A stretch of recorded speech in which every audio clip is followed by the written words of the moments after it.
आज हमारा मौजू दीन इस्लाम मोहब्बत बरा दीन है। आज हम जो है वो इस पे गुफ्तगू करेंगे। इस्लाम अमन और सलामती वाला दीन है। यह मोहब्बत सिखाता है। जब इंसान अपनी ज़िंदगी में दीन इस्लाम को दाखिल कर लेता है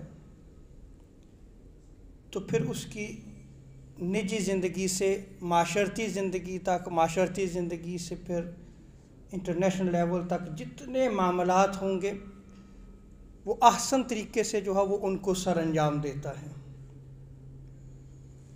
क्योंकि वो अपनी ज़िंदगी जो है वो दीन के मुताबिक गुजारता है।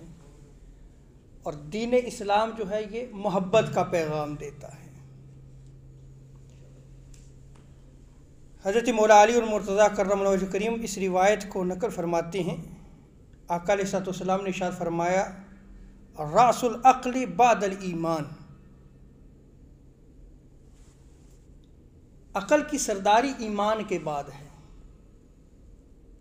जब बंदा ईमान को कबूल करता है, मोमिन हो जाता है, तो फिर जो है वो अक़ल की सरदारी है। और आगे आका अलैहिस्सलाम ने फरमाया कि लोगों से मोहब्बत करना है। अब जब सरदारी उसके पास आ गई तो अब क्या करे, वो लोगों से मोहब्बत करे। देखिए आज औलिया क्यों दिलों में जिंदा है, उनकी तालीमात आज क्यों जिंदा हैं?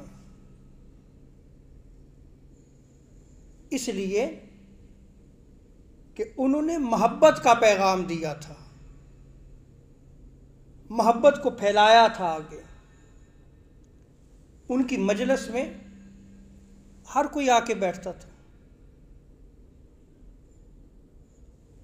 हम जिस मुल्क से आए हैं, बड़े सगीर पाक व हिंद को आप ले लें, ख्वाजा मोइनुद्दीन चिश्ती अजमेरी की मजलिस में जो है वो हिंदू भी आके बैठते, सिख भी बैठते, मुसलमान भी बैठते थे, सारे आके बैठते थे। लेकिन वही ख्वाजा मोइनुद्दीन चिश्ती अजमेरी हैं कि फिर 90 लाख लोग मुसलमान होते हैं। किस वजह से?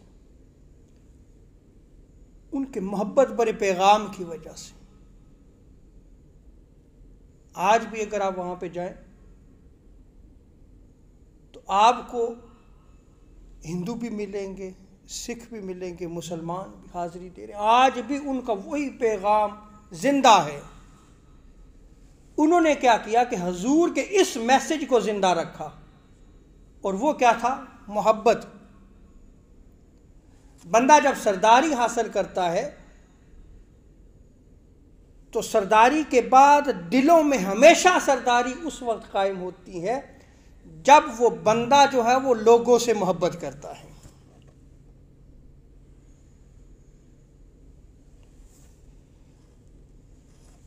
आज अगर हम अपनी ज़िंदगी में देखें, इल्ला माशाअल्लाह उलमा भी मेहराब व मिंबर पे बैठ के नाउज़ुबिल्लाह जो है वो गाली निकाली जा रही है, सख्ती है। अगर तहरीर है, लिखा जा रहा है, तो उसमें भी शिद्दत पसंदी आ रही है, इंतहा पसंदी आ रही है। हुक्मरान हैं, उनका भी यही हाल है। एक दूसरे पे जो है वो तान है, गाली गलोच है।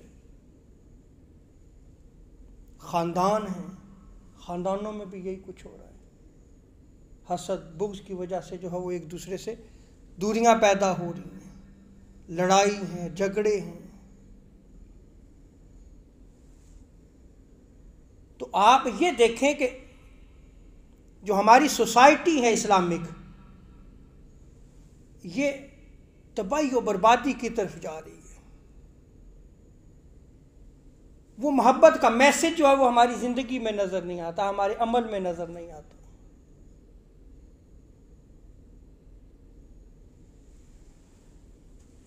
अब इल्म जो है ये बहुत बड़ी दौलत है, और ये याद रख लें कि विलायत की पहली सीढ़ी जो फर्स्ट स्टेप है वो इल्म है। एक आलिम दीन है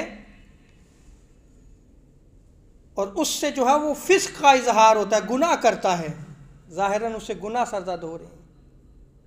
उलमा फरमाते हैं कि फिर भी तुम उसका अदब कायम रखो, इसलिए कि वो विलायत की पहली सीढ़ी पे मौजूद है।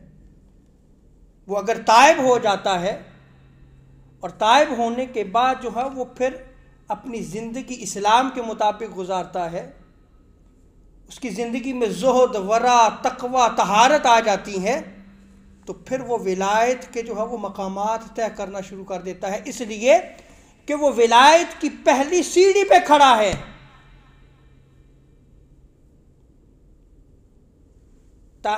तारीख़ तसव्वुफ़ से एक ही हवाला दे देता हूँ। वो जो नंगे पाँव वाले मशहूर थे,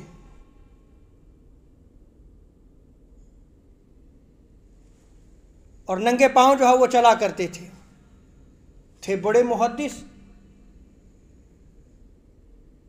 लेकिन ज़िंदगी जो है वो ऐसे ही गुनाहों में गुजर रही थी। इल्म था तो अदब किया बिस्मिल्लाहिर्रहमानिर्रहीम का, उस अदब की वजह से फिर जब विलायत में कदम रखा तो जिस रास्ते से जो है वो गुजरा करते थे उस रास्ते पे जानवर गोबर नहीं किया करता था।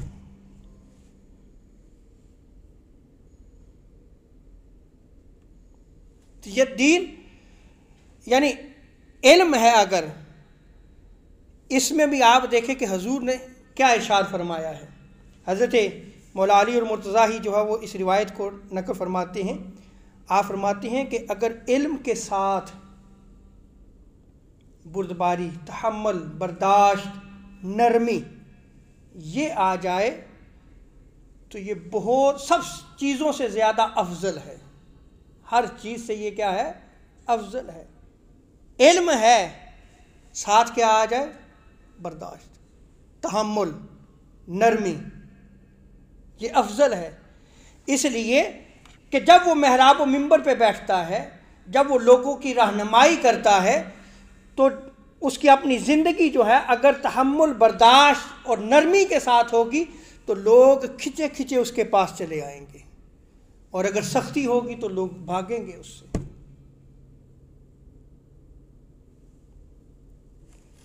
आखिरी रिवायत नकल करता हूँ। हज़रत मौला अली रज़ी अल्लाह ताला अन्हु इस रिवायत को नकल फरमाते हैं कि 3 चीज़ें जिसमें ना हों उसका ताल्लुक़, हजूर शाह फरमाते हैं, ना मुझसे है ना अल्लाह से है। साहबा ने पूछा, या रसूलल्लाह वो 3 चीज़ें क्या हैं?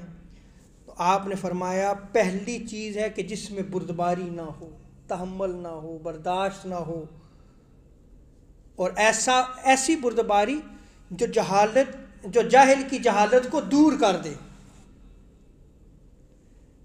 अगर ऐसा नहीं है तो हुज़ूर क्या फरमाते हैं कि उसका ताल्लुक़ ना मुझसे है ना अल्लाह से है, बुर्दबारी नहीं है अगर। और दूसरी चीज़ आका अलैहिस्सलाम ने फरमाई, हुस्न अखलाक, लोगों के साथ अच्छा अखलाक। और तीसरी चीज़ आका अलैहिस्सलाम ने फरमाई, ऐसी परहेज़गारी जो अल्लाह की नाफरमानी से रोके। परहेज़गारी जो है वो नाफरमानी से रोकती है। ऐसा नहीं है कि आप परहेज़गार भी हों, मुत्तकी भी हों, साहिब तकवा भी हों, लेकिन साथ साथ जो है आपकी ज़िंदगी जो है वो गुनाहों में भी बसर हो रही है। ऐसा नहीं हो सकता। हजूर क्या फरमाते हैं, उसका ताल्लुक़ ना मुझसे है ना अल्लाह से है।